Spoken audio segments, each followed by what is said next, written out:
Okay, let's begin.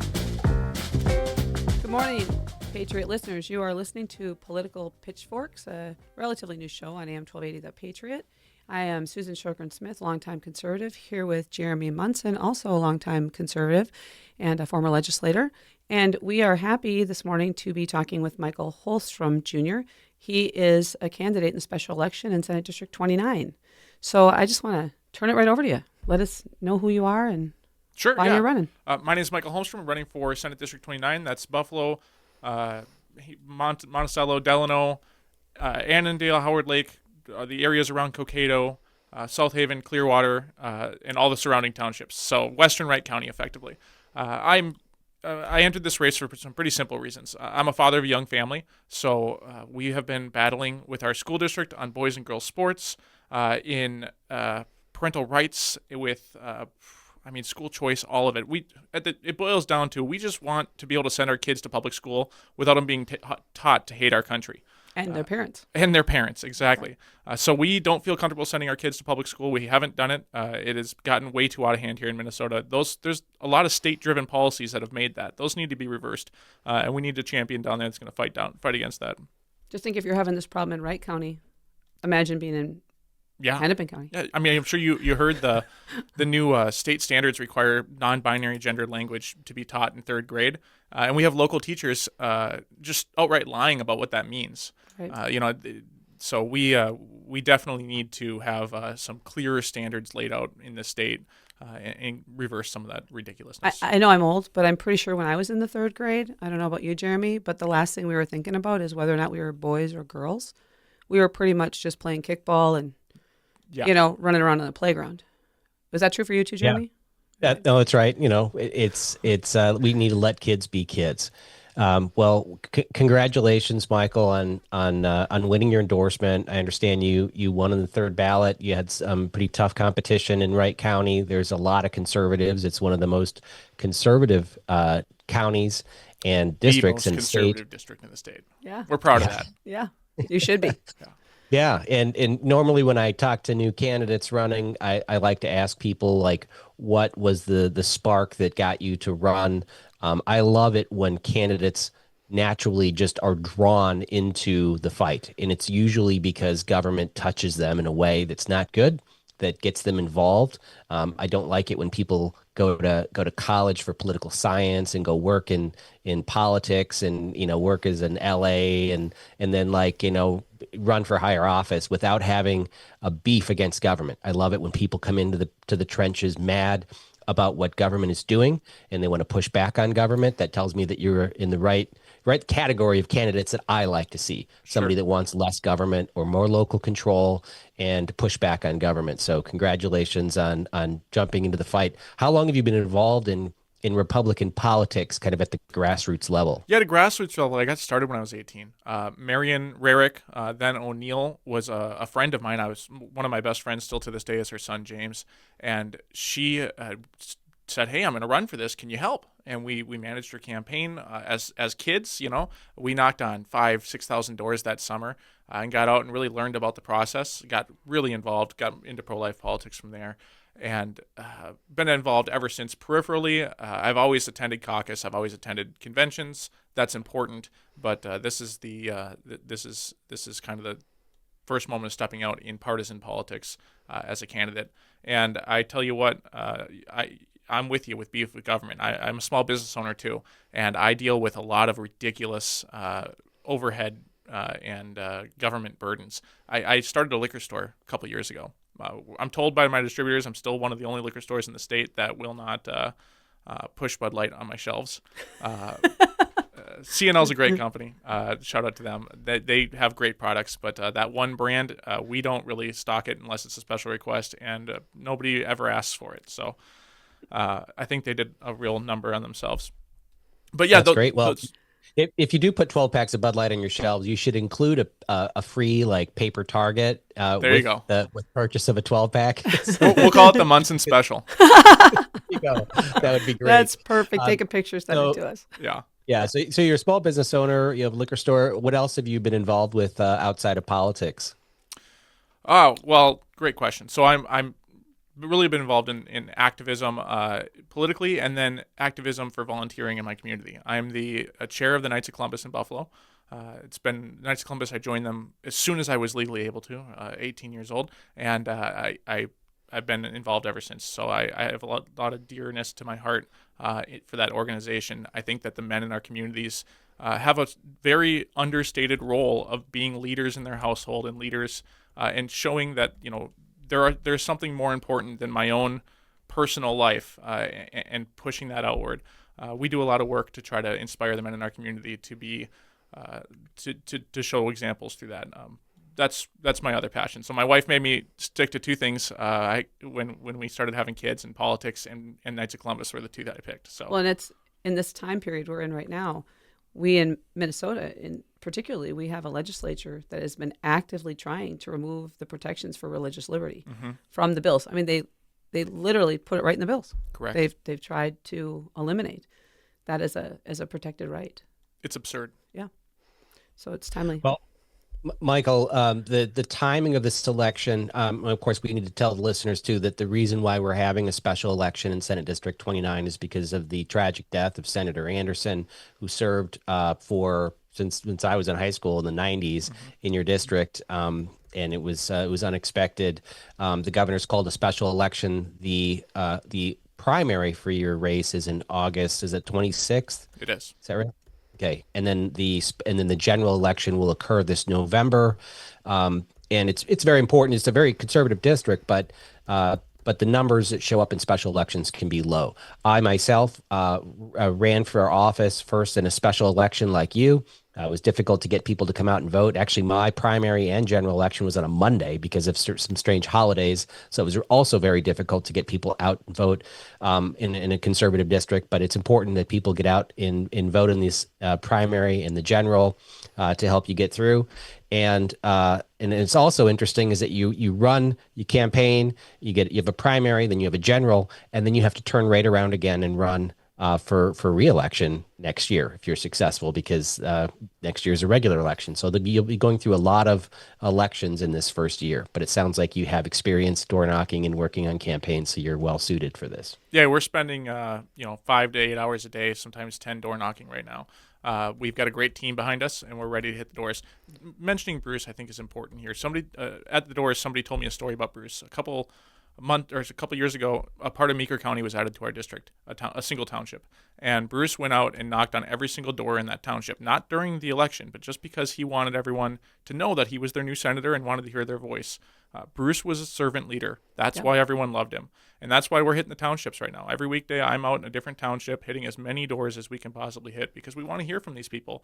Wright County is a great place. It's a place of absolute greatness. But our leaders need to know what makes Wright County great so we can export that to the rest of the state. Yeah, I think what you're saying is 100% true. I think universally, never heard a single negative thing about the senator. And you're going to be walking into some big shoes. Mm-hmm. Sounds like you knew him personally and you had a good relationship and you want to honor that. Yeah. Right? Sounds like it's great. So just real quick before we hit the first hard break, what's happening in the primary? How many people are running as Republicans? Yeah, we do have two primary challengers. There's only one endorsed candidate, so that's, I think, important. The endorsement has been attacked by a lot of the Democrats. Actually, they're supporting a candidate. They're going to put on their red hats for the day and pretend to be one of us to go support a candidate in the Republican primary. So the game is really about getting out and letting everyone know who the actual endorsed candidate is, so that we know who actually holds conservative values. Mm-hmm. We had a forum last night put on by the Delano chamber, and we learned that one of the other candidates running wants to raise taxes. He wants to be really soft on crime, eliminate the first felony. Your first felony is free. And he didn't even know that there was an actual legitimate document that was called the Republican Party platform. So this is it's important that we don't just elect somebody who says they're conservative, that they're actually proven and vetted conservatives. And that's the whole point of the primary. Of the endorsement. Right. That's right. The endorsement matters. It does. It's critical. So as we wrap up, we'll be gone for a couple minutes. We'll be back with Political Pitchforks, talking with Michael Holstrom, running in the special election, and we'll be talking about critical issues. Probably we'll start with boys and girls sports, if that's okay with you. Wonderful. Great. All right. Well, we'll be back in a few minutes. Thanks. Okay,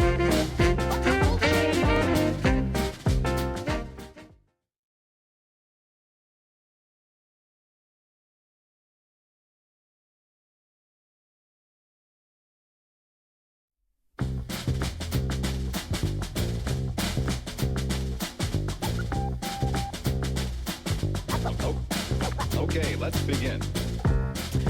Welcome back to Political Pitchforks on AM 1280 The Patriot. I am Susan Smith here with Jeremy Munson and our special guest today, Michael Holstrom, who is running for Senate, Minnesota Senate, in a special election.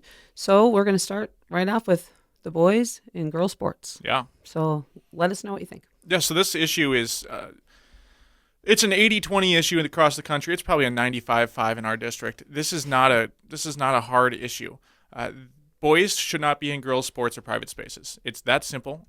It is dangerous. It is not just to their physical health, but to their psyche. You're beating down on girls and telling them that their abilities in sports don't matter because some guy who couldn't cut it in boys' league decides to come over and take advantage of them. So in Buffalo School District, they were sued back in 2013. They decided to settle that lawsuit, I think July of 2021, without any input from the community.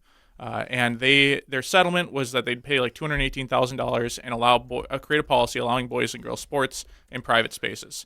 And that 150 parents, it felt like. The whole room was jam-packed, elbow to elbow, and we all spoke to the school board. It brought a ton of us out there. And the school board said, sounds good. We don't have a choice. We're going to pass this, and we don't care.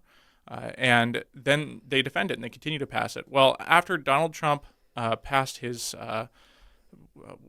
executive order, no men and girls sports, I went before the school board and I gave a speech and I said, hey, a few years ago, you decided to use your fiduciary duty to the district as cover to pass this policy. Well, now your fiduciary duty is conflicted. So do the right thing. And there are many people on that board who ran with Donald Trump signs right next to their signs and pretend to be conservatives. And I said, this is the only order he's issued in relation to your election certificate. It's time to put up, and of course they shot it down. We have one wonderful member of our school board, Angie Gregg, and at the end of that meeting, she said, "Hey, Greg, yes, Greig." She said, "Hey, can we vote on this?" And she was told by the rest of the board, "Hey, you're one of seven. You're one little voice, and you don't have a second, basically." So that. Really, we blasted that everywhere. We got featured by Alpha News. I ended up getting threats. We were doxxed. My employer got a phone call. I do real estate. My employer got inundated with phone calls saying, "Hey, drop this guy or you're done." And so it was. You're still employed? Yeah, I still have my real estate license. It's not a problem. But the point of the matter is that we don't back down to these things. These bullies on the left, they don't scare us. And we're going to find a way to persist. All they can do is yell. So that issue is really fundamental. If we can't be right on that, we're going to be wrong on everything. Walter Hudson, in one of his old podcasts, talked about this. And the reality is, I'm not requiring the board, in my estimation, to tomorrow create a policy reversing everything and getting sued by the state. I would be happy if the board just used any of their political power to say, we're not okay with this. If anybody on that board stood up and said, hey, I'm going to go down to the Capitol and advocate on this. I'm going to utilize my public perception to fight to defend the girls in our district. But that doesn't happen. And it's really frustrating. We have people in our community who have election certificates who prioritize a fiscal responsibility over the protection of our students. And it's wrong. Well, and it's a lie. Of all the things that I think that the legislature maybe failed on this last legislative session with the tied House, I believe they should have drew a line in the sand and said, we're not going to pass any budget until we do a couple of things. And this was one of them. The hills to die on would be keeping boys from playing girls sports. Because for the Democrats to try to, die on that hill, it would go against, I think, a majority of their districts even, because it is an 80-20 issue across the state. Anybody that has daughters like I do that play sports, that see boys playing, and my daughters play volleyball, seeing boys playing volleyball against them at events, it's really frustrating to see. And even parents in liberal districts just don't understand why this is allowed. This is one of those things they should just draw a line in the sand and say we're not passing a budget unless this is resolved. Yeah, I agree with you. I think that we need to take very strong stances. We do have the ability to get some things done down there. And if the Democrats decide that they want to take a hit in public perception to defend this, then let them do it. But the laughing at us when we try to pass an inspector general, the shooting down of protection of boys or girls in sports, it's ridiculous. And the Democrats came across as exactly what they are. Power hungry and self-absorbed in the last session. And if they want to continue that way, the people in Minnesota will remember this next year. Well, and the promotion of what they're really doing is they're trying to paint basically a label on anybody who stands up for girls, whether you're homophobic, transphobic. It's not about that at all. It's about young girls, young women have the right to be protected from intimidation. And I can tell you, I have one of my kids, we pulled her out of the public school. She asked to be out of the schools on this issue, not about sports, but as you mentioned, private spaces. She literally, after 2 weeks of school, said, I can't do this anymore. I can't go to the bathroom. Because when I go into any of the girl bathrooms, there's all these boys in the girls' bathrooms all the time. And the girls are afraid to go in the bathrooms because these boys are not kind a lot of the time. Yeah, in the bathrooms. And she's like, I literally can't go to the bathroom at school anymore. And there's a few girls in Minnesota who've been courageous enough to speak about this. The amount of girls who are comfortable with this, I can't imagine there's any.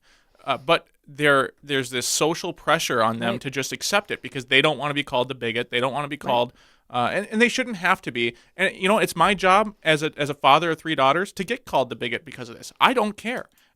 These girls need a voice, and it shouldn't have to be their voice. So it's our job as adults to stand up and defend these girls and not make them ruin their reputations and not make them be fearful of utilizing private spaces. It's ridiculous. Well, and they could certainly let any kids who don't feel comfortable if you're a boy and you don't feel comfortable in the boys' bathroom, they could make accommodations to use the staff bathrooms. Or there's a lot of things That's that they what Buffalo could do. did. That's what Buffalo did. They gave this kid a private bathroom, a staff bathroom to change in and to utilize.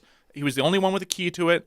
And his parents sued the school anyway. This has never been about accommodation. Right. This is always about leftist ideologies being pushed by activist attorneys and activist parents. And again, everybody sees it. It's very transparent. We need to shut it down. Right. Yeah. We do. And it's important too to understand the boys playing girls sports is a separate issue than the one you just mentioned where you have trans kids using bathrooms. You could, so maybe a majority of people in your district are against all of the trans acceptance in schools, but the boys playing girls sports is a specific issue that should be separate from everything else. You can still support, someone can still support a boy wanting to be treated as a girl in school, in having access to a bathroom and things, but not to play sports against girls because there is a physical difference in that issue. Sure. It's kind of like lately in the news this week we saw that the Minnesota Vikings is going to have 2 boys in there, 2 guys, adult men in their cheerleading squad. Wasn't George Bush a cheerleader? That's what I said on Twitter. I went out and said, look, I don't have an issue with guys being cheerleaders because we've had 4 presidents that have been cheerleaders in either high school or college. And, if it was a big, weightlifter guy throwing girls in the air, we wouldn't have an issue with it. This isn't about 2 guys out there in drag pretending that they're women. These are just 2 guys out there that want to dance. It's a dance squad. I'm fine with it. I don't think we should get out over our skis with that stuff. Right. And trust me, I see it too. I see the ridiculous video of them, and I go, okay, well, as a sports fan, that's not why I'm watching sports.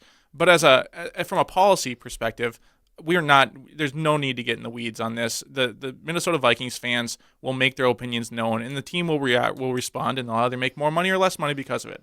But from a policy perspective, there's nothing we can do about that, and there's nothing we should. Right. Well, and I think this issue of these cheerleaders. I mean, I dressed up as a mascot when I was the bear, right? And to me, they are not competing against each other in the way of putting each other in danger, physical harm, or you can't compete because of the strength.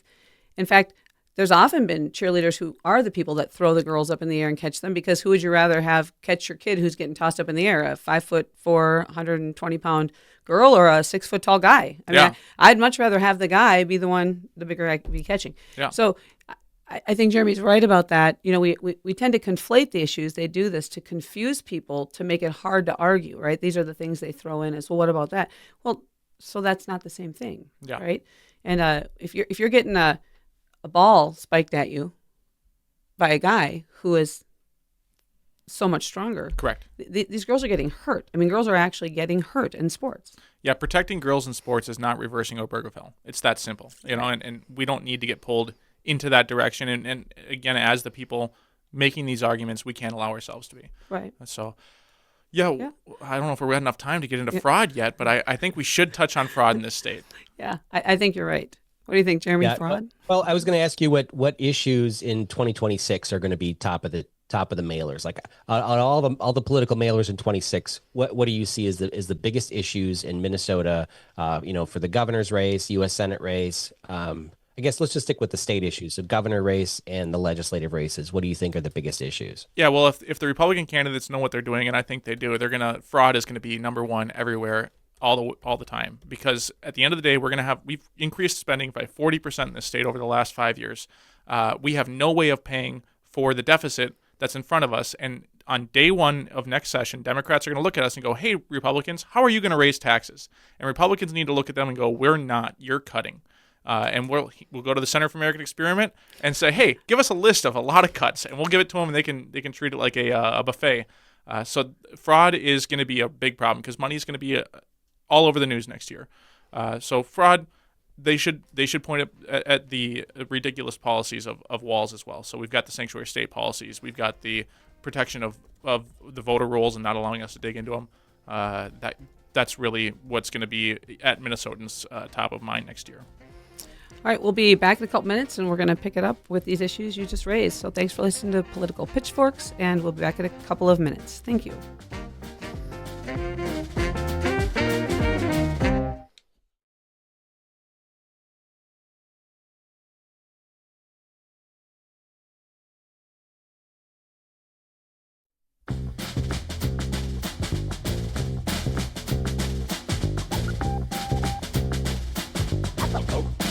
Okay, let's begin. Welcome back, Patriot listeners, to Political Pitchforks on AM 1280 The Patriot. I am Susan Smith here with Jeremy Munson and our special guest, Michael Holstrom, who is running in a special election for Senate District 29. And we are going to start talking about one of the hardest issues we as Minnesotans are going to have to deal with in a long time, is the absolute embarrassing level of fraud that has been perpetrated on the people and cost us an unbelievable amount of money. So let's talk about it. Yeah, so the problem is the administration doesn't see the fraud as embarrassing. They see the exposure of the fraud as embarrassing. The fraud was baked into the cake. And we've got over $1 billion now. And if you talk to legislators, especially the ones that are in the Fraud and Oversight Committee, it seems like that's just the tip of the iceberg. And they bring it to the state, and the state government goes, "I don't see anything," So they have to bring it straight to the feds, and that's why we're seeing the feds raid all these places consistently. Every week there's a new story. Last year, the Republicans created a bipartisan bill to create an independent office for Inspector General of Fraud. And that came to the floor, and everyone thought it was going to pass. And then the Democrats laughed Republicans' faces. Literally, there's a video of them laughing at Republicans while voting no. And they turned their back on the taxpayer and said, "Nope, this is how we fund our campaigns. This is how we fund our friends, and we're going to keep the fraud as long as we can." So that needs to be really hit hard. Republicans, if we're going to be responsible Republicans and lead, we need to lead with fighting fraud and exposing it. The administration has no intention of helping us. We need to create tools and utilize the powers that we have to expose it on our own. So, Michael, I was in the legislature when the news of the daycare fraud broke, when I think it was Fox 29, our Suitcases local of Fox cash. affiliate. Yeah, just expose this. And your congressman had changed the laws federally to allow basically suitcases of cash to leave the country to go to Somalia, and they were taking tons of money. And in his defense, it was so that they could rebuild Somalia, and they didn't have banks over there to transfer the money to. But it created this just way to funnel tens of millions of dollars of cash out of the country. It was just rampant fraud. We met with a legislative auditor, and they did this big report on investigating daycare fraud and found that many of these places didn't even exist in person. They never got a visit from the state as was required by law. If they were shut down, they just popped up in this, a different name, sometimes the same address. And then we've seen so many other fraud cases of like healthcare fraud using the same physical mailing address as the daycare fraud centers, and sometimes the same people are involved. The state needs to set up. It needs to be difficult now, more difficult to get to get state funds to these programs to screen for fraud on the front end. I wrote a bill that would create basically what they tried to get passed this year, to create this whole office of an inspector that would find fraud and everything else, and had all these attorneys working from them. And when I had the reviser write it, when they sat down with me, they said, this basically looks like the attorney general's office. You're basically creating a whole new attorney general, and because an actual attorney general, maybe. Yeah. Yeah. And so what really needs to happen, like I support the idea of creating this office. I don't like the growth of government. So it does create this whole new division. But what we really need is an attorney general that's willing to prosecute fraud. And, and that's what we don't have. And that should be really our focus, is to just win the AG's race next year, as all constitutional offices are up for grabs. That we need an attorney general that's going to take fraud seriously and focus their effort on election fraud and financial frauds like this to really clean up our state. And that's where the delegates really have to get involved. We need to identify a quality attorney general, not just one that says the right things, but one that's motivated to do this. And we need to push them, and then we need to get behind them. We do not need to get bogged down in the attorney general primary race this year. We need to find, identify, and promote a quality AG candidate through the grassroots that cares about this. And I hope to have your help with that, Jeremy. But the solution is that, unfortunately, the guy has a good shot of winning again. So the legislature has to use any tool that it can hold to do that. And I understand I don't want to grow government any more than the next guy. But the idea that we can just allow this fraud to happen, there's no way. It's not acceptable. So I think that he shouldn't be so confident that he's going to I think that, truthfully, Jim Schultz would have won that race if the DFL hadn't filed that ridiculous complaint against him right at the end, that the Campaign Finance Board, put out the risk of this $3 million largest fine. And it was all a scam. And a year later, it all came out. A year later, after the election, where he barely lost the election despite this attack by the DFL on him, and no consequence for filing that complaint. He almost won then. And I think it sounds like, I know yesterday they announced at the Elephant Club that Ron Schutz, a lawyer, a longtime lawyer, pretty respected, I think very respected in the Republican community, has announced, I think he's going to run for AG. So at least we have somebody, in the race. But I think with what has happened, this year, I don't know how Keith Ellison just shouldn't resign. I agree. He's been just an abysmal failure. The man has no shame, though, he won't. He won't. But I'm saying we should be very vocal about it. There's no excuses. I see your point about Jim, and I agree. Jim was a friend. I like Jim, but I like taking a lot of personal responsibility as a voter in our elections. And I understand there is a lot of problems with Minnesota elections, and Republicans have a reason to complain. But if we did, and Ryan Wilson will tell you this more than anybody, if we get the absentee voters who don't have a precinct to go vote at, if we hit them harder, he's our auditor right now. If we canvass in just Wright County. By the way, I think he won his election. Yeah, I agree with you. But that's the point, is that what happened and what is real are different things. Right. So if we canvass Scott, Wright, and Carver County, actually canvass them, our Attorney General is Jim Schultz right now. So we can complain about the process all we want, Right. but the reality is Republican activists need to get out there and knock on 1,000 doors each. And if we do that, we'll probably win the governor's mansion back, but we certainly will get the down ticket Right. offices. So I get really upset when people come to me and they go, oh, the voter rolls or this or that. And I say, how many doors did you knock last cycle? They go, well, it's not worth it because they cheat. Well, then you're not going to win. I don't know what to tell you. If you just scream from the rooftops, if the feds can't clean our voter rolls and get shut down, you're not going to be able to do it either. Now, we need to elect people who are going to go in there and fight to do that. And I guarantee you there's going to be legislation about our voter rolls and cleaning them up. But as the individual voter, we need to take responsibility for it. Yeah, and I think it's important to know there are a lot of people like me, that have been fighting about this voter roll issue against a lot of Republicans who said there's no problem. And we've been fighting about this issue for 5 years. I myself am deeply involved in this issue, and myself, the people I'm working with, I'm not knocking on every door, but I can tell you right now, I'm helping a lot of people who are working with the Fed now to do the investigation that should have been done a long time ago. And we have the voter databases. We've been getting them regularly for 5 years now. And it's critical to understand that there's a reason why we don't want to turn it over, and it's not to protect the privacy of people.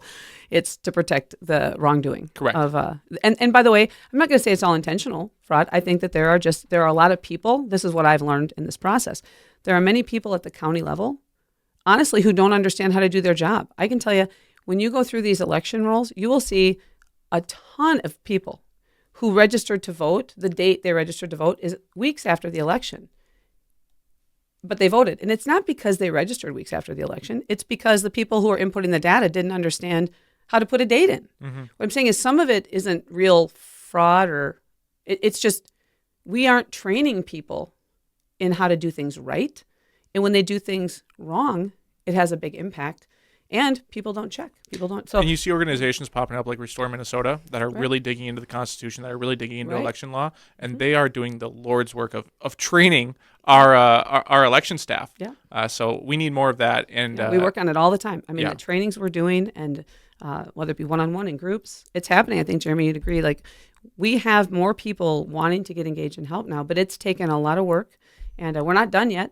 But we are finally making some progress. And it's because we have a president that is encouraging people to get involved.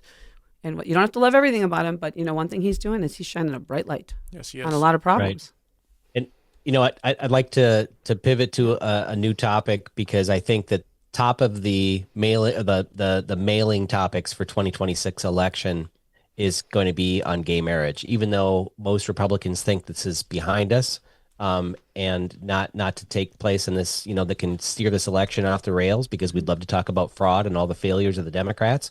But the Democrats have their own 80-20 issue, and that's gay marriage. And we saw recently in the news that a conservative has asked the Supreme Court to reconsider a decision on Obergefell versus Hodges, which is from 2015, the Supreme Court decision that really paved the way for gay marriage across the country, and that this could possibly overturn gay marriage and bring the decision back to the states in much the same manner as the abortion decision did for the last election. So Republicans allowed ourselves to get tripped up over this in 2012. Warren Limmer and the Republican caucus at the time pushed that gay marriage amendment, and great logical reasons behind it. I totally understand.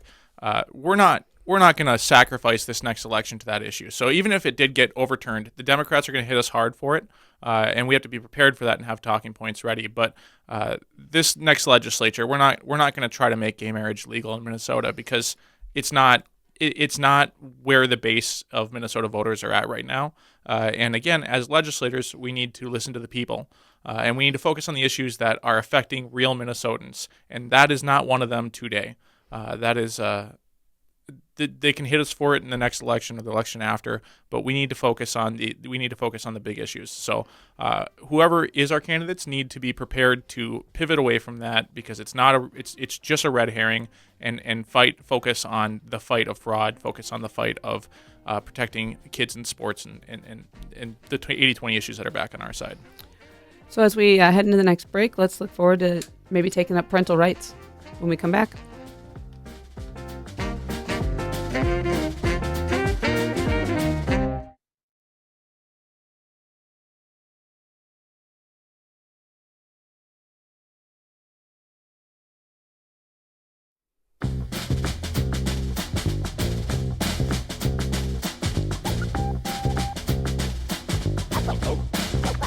let's begin.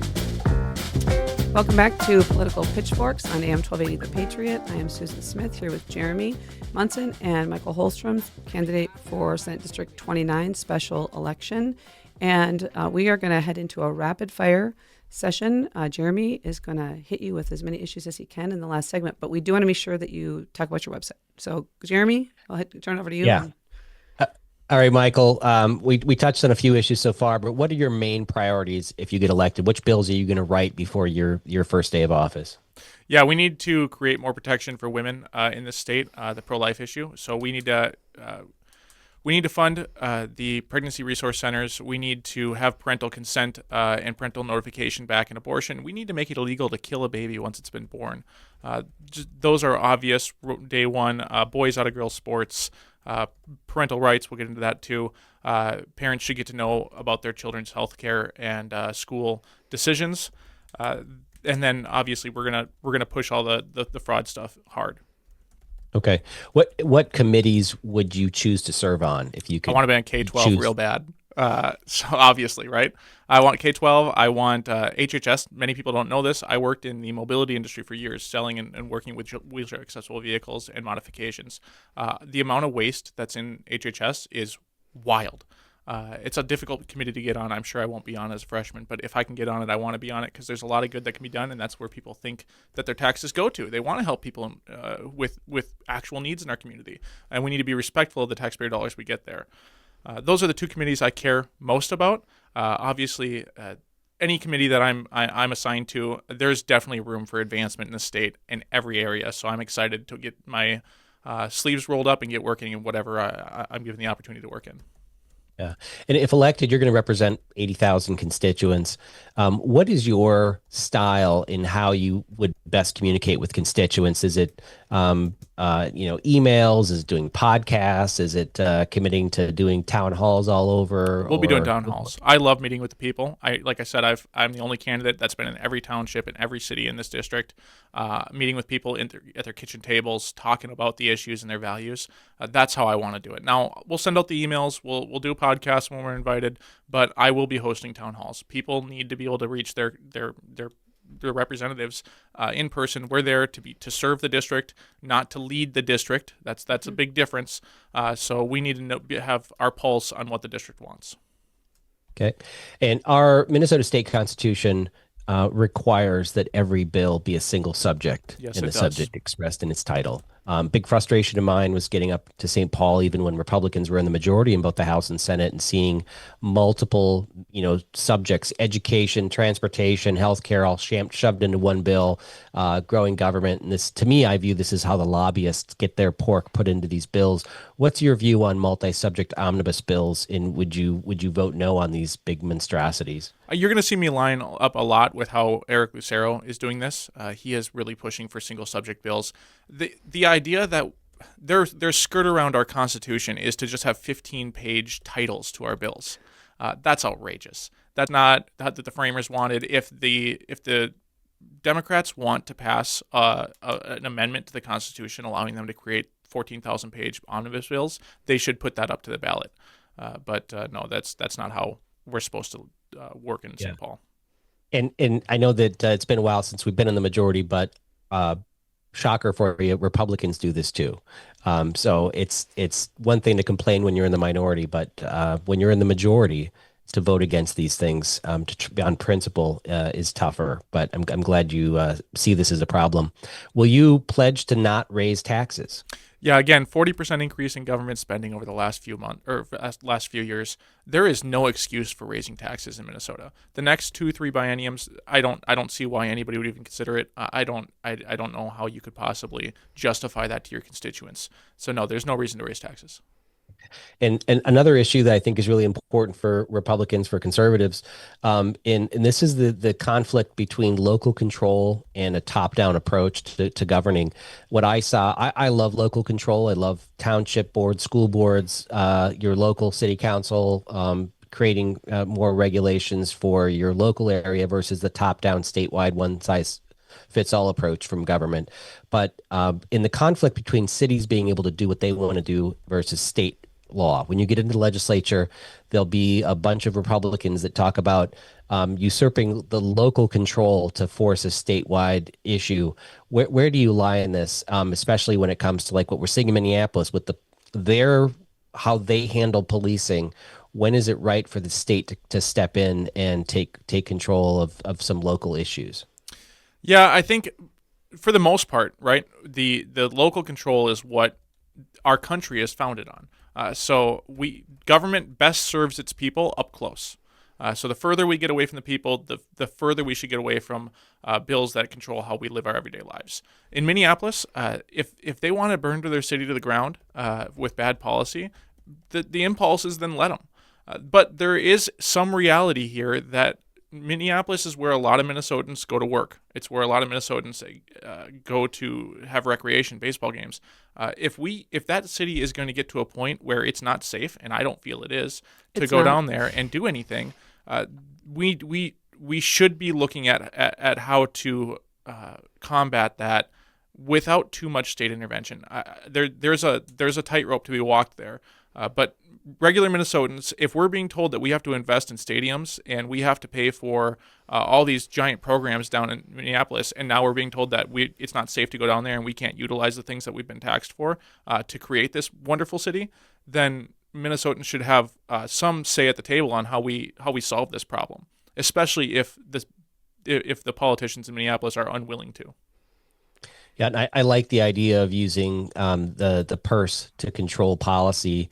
Right now, this week, we're dealing with President Trump marching in the National Guard into Washington, D.C. to kind of restore order or take over the police, which is his right for Washington, D.C., but he mentioned doing this to other cities, especially Democrat-run cities.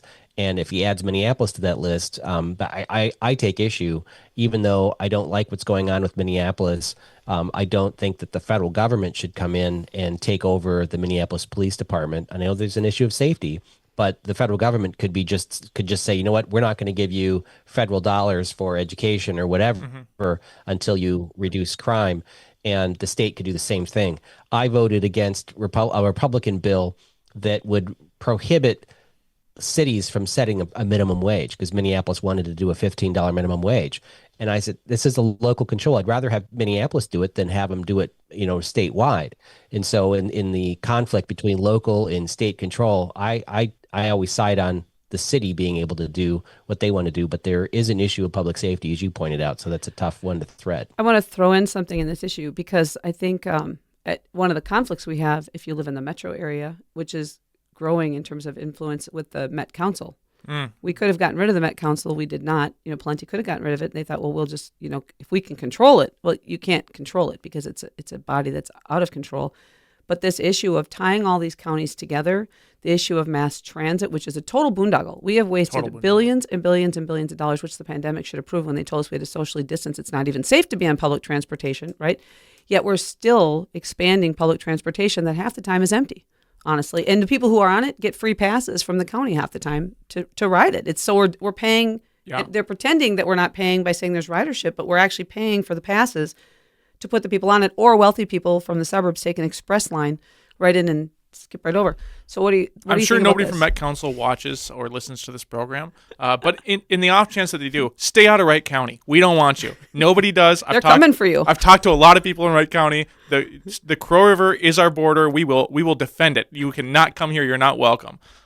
So no, that's absolute billions of dollars in boondoggle wasted money there. We need to stay away from the Met Council. We need to stay away from any taxing authority or any encroachment of government to try to take control away from what individual cities can do for their people and then tax them to boot. That's ridiculous. And they're unelected. I mean, these Met Council entirely people, unelected, anonymous, unelected people. And we see with the regents right? Recently there we go. that they're appointed by the legislature, and then the legislature decides that they're going to kick that can down the road, and the governor decides to put in his buddies who donate $600,000 to Democrats.